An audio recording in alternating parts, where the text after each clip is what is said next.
Rationnel et cartésien, il peut résoudre n'importe quelle énigme, les yeux fermés. Décès de la policière Maureen Brault. On a eu le texte du rapport de la coroner qu'elle va commenter un peu plus tard ce matin. Oui, tout comme les hauts dirigeants de la Sûreté du Québec qui tiennent une conférence de presse aujourd'hui. Bon, rappelons le 27 mars 2023, opération policière, intervention auprès d'un individu, Isaac Brouillard-Lessard, qui a des problèmes de santé mentale, schizophrène, qui était connu quand même des milieux policiers.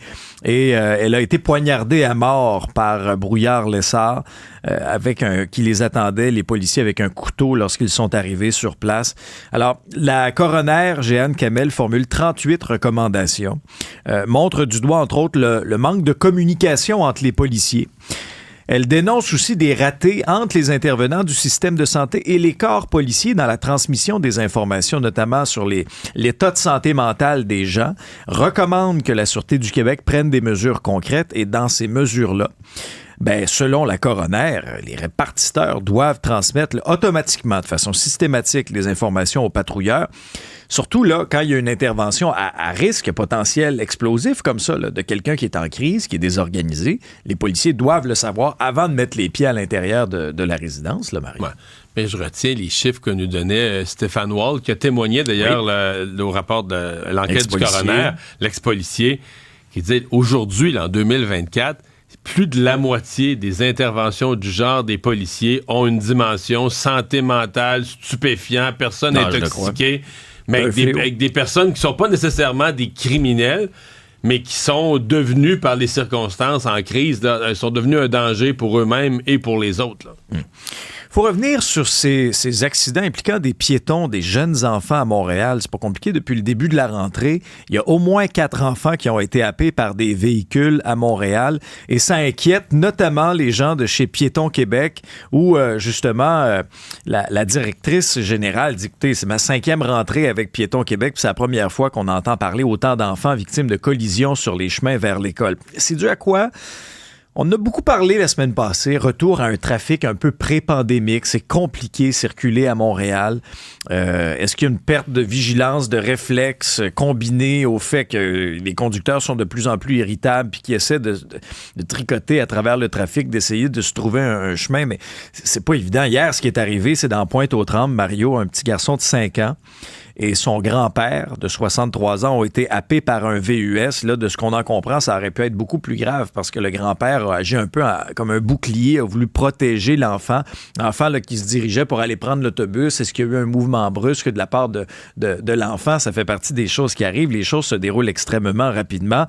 Jeudi dernier, c'était un enfant de 3 ans au centre-ville de Montréal qui se rendait à la garderie qui a été happé. Et 1 heure plus tard, un autre de 6 ans dans Huntsic-Cartierville, heurté par un autobus scolaire. Vigilance et prudence, hein, Mario, là, dans cette rentrée scolaire, c'est clair. Pendant ce temps, à Montréal, tu te souviens, là, en plein Grand Prix, des gens du service des incendies de Montréal qui avaient fermé des terrasses. Oui, parce qu'il était 53 cm trop proche du point du toit. Il y avait un danger imminent pour la vie. Imagine-toi donc, c'est dans le journal, qu'en plein festival de fierté, même le jour de fierté, le jour de la fierté gay, il y a un employé de l'arrondissement de Ville-Marie qui s'est présenté chez des commerçants de la rue Sainte-Catherine, c'était le 8 août dernier, pour inspecter des terrasses. Entre autres, mesurer la hauteur des plantes. Parce que il y a un règlement sur la hauteur des plantes. Il y a un règlement, puis semble-t-il que c'est pour des raisons de sécurité routière. Que les gens fassent des inspections, c'est une chose. Est-ce qu'on est obligé?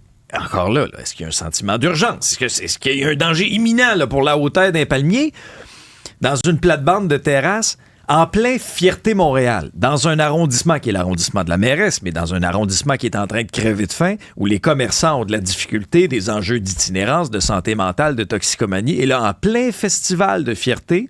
On mesurait des plantes. On mesure des plantes. Est-ce qu'on a trouvé des coupables? On a des explications de la part du cabinet de la mairesse qui dit, entre autres, que le rôle, là, je vais te citer, c'est son attaché de presse qui dit « Nous demeurons ouverts à discuter à des meilleures pratiques pour soutenir les commerçants. Alors, le but, c'est pas de remettre des constats, mais d'accompagner les commerçants. » dans leurs efforts pour empêcher les plantes de pousser. Oui, c'est ça. Parce que quand tu plantes une plante, mettons qu'elle est correcte au printemps, faut que tu sois très clair avec la plante qu'elle ne pousse pas durant... Tu dis, hey, toi, que je te vois... Il y a des hauteurs... il y a des hauteurs réglementaires, puis dans ce cas-ci, là, on était vraiment là, au-delà de la hauteur. Les limites permises, là, c'est 1,07 m à partir du trottoir. Donc, dans les bacs de protection, c'était trop haut, la végétation, et ça dépassait les limites permises. Et c'est le moment... Il faut passer le taille-haie.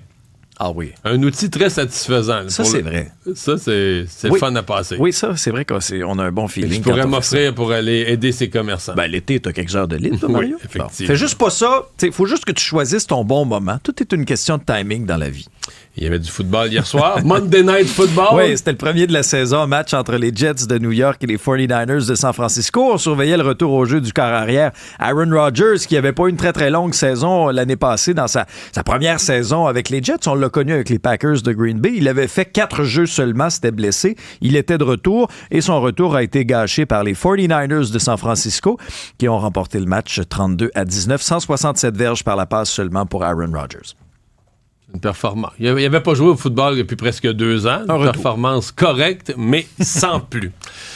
Et Isabelle, tu veux nous parler de cette 22e journée de prévention du suicide. C'est aujourd'hui. Je sais que c'est le genre de sujet, souvent, quand on est en meeting, qu'on veut écarter parce qu'on se sent un peu mal à l'aise. Là. Même quand on parle de décès, de maladie, c'est souvent des sujets où on n'est pas bien. Puis des fois, on aime mieux comme regarder d'autres choses, regarder ailleurs parce qu'on ne sait pas comment dealer avec ce genre de sujet-là. Puis je me suis dit, je vais passer par-dessus le malaise. Puis je vais profiter de cette journée-là pour vous en parler parce qu'au Québec, il y a 3 personnes qui s'enlèvent la vie chaque jour. C'est beaucoup. Puis moi, j'ai vécu ça de près avec une jeune amie collègue dans la vingtaine qui était solaire, là, qui laissait personne indifférente. Elle était tellement sensible qu'elle était capable de deviner ce qui se cachait derrière la rétine de quelqu'un, là, une volontaire. Puis un jour, elle a commis l'irréparable parce qu'elle a perdu de vue à quel point son entourage l'aimait. Ses yeux se sont embrouillés par la douleur puis elle n'a pas vu les rayons de soleil au loin qui lui tendaient la main. Puis plusieurs années plus tard, ses parents, ses amis ont cette douleur thoracique qui leur brûle le cœur. Les cicatrices sont encore vives, mais elle est toujours autant aimée. Puis elle n'a pas réalisé qu'elle n'était pas seule. Puis je vous raconte ça aujourd'hui parce que vous avez peut-être l'âme emprisonnée dans un système dépressionnaire. Mais moi, je veux vous rappeler qu'il y a des gens qui vous aiment puis que vous n'êtes pas seul. Même quand débit et Béryl ajoutent un torrent d'eau dans ton vase déjà plein, même si les tempêtes semblent durer plus longtemps que l'éternité, il y a toujours une longue séquence de beau temps qui se traîne les pieds après, même quand on n'est pas sûr d'y croire. L'ironie, c'est que le gazon est souvent plus vert, même après autant de précipitations. Il y a des bouts de toffe, parfois on marche les genoux dans la garnotte, mais t'es pas seul. Parler, c'est un petit verbe de 6 lettres qui est tellement puissant. Je vous dirais que écoutez-les tout autant. On dit souvent aux âmes en peine de parler, mais est-ce qu'on est capable de les écouter? Dans le tourbillon du quotidien, on est absorbé par notre téléphone. Est-ce qu'on prend le temps d'écouter une confession subtile entre 2 phrases? Quand tu dis à quelqu'un « Salut, ça va? » Est-ce que tu prends le temps d'écouter la réponse? Quand quelqu'un change de comportement, qui pète les plombs pour pas grand-chose, est-ce qu'on est capable de voir au-delà de la réaction, de pas juger puis d'y demander « Ça va-tu? » Quand quelqu'un s'efface, que tu as moins de ses nouvelles, est-ce que tu as le réflexe de pianoter un texto? Comment tu vas? Quand quelqu'un commet une erreur, prend une mauvaise décision, est-ce qu'on est capable de lui pardonner? Si tu réponds non à quelques-unes de ces questions-là, est-ce que tu es capable de ne pas te taper sa tête?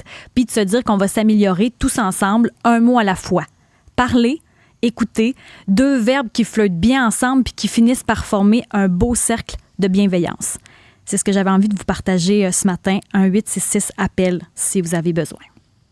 C'est un beau texte. T'as rédigé ce matin? Ce matin, oui. Je trouve que des fois, d'écrire les mots, ça peut résonner plus fort. Puis je me dis que c'est peut-être un texte à la fois qui va finir par changer les perceptions, que ce soit sur parler ou écouter. Mais je trouvais ça important de le faire. Quand je vois la statistique, je me dis, c'est peut-être une des façons qu'on va trouver pour essayer que diminue cette statistique-là. Mais pour avoir vécu ça aussi de près, c'est la phrase importante, c'est fou comment, quand tu dis les yeux embrouillés, qui ne voient plus le soleil, mais c'est tellement profond qu'à un point, ça peut durer une journée, 2 jours, mais où les gens ne voient plus rien, ils ne voient plus qu'un avenir, ils ne voient plus que ça pourrait bien aller. C'est tout de... Et commettre l'irréparable, tu sais, dans le fond. Et il y avait peut-être devant eux des décennies de succès, de bonheur, de beaux moments. mais il se coupe le pont pour s'y rendre. Puis souvent, après des bouts vraiment gris, on savoure tellement plus, il y a tellement de belles affaires qui émergent de ça, puis une résilience qui se développe où on mord encore plus dans la vie, mais il faut comme passer à travers cette grisaille-là. Parlant de grisaille, il n'y en aura pas cette semaine dans le vrai ciel. Anticyclone complet, du soleil. On s'enfarge dans les rayons, on ne sait plus quoi en faire. Sortez votre crème solaire, là, c'est encore possible. L'été n'a pas dit son dernier mot. Température qui va être de moins en moins fraîche aussi. Là, on a de beaux maximums encore très saisonniers.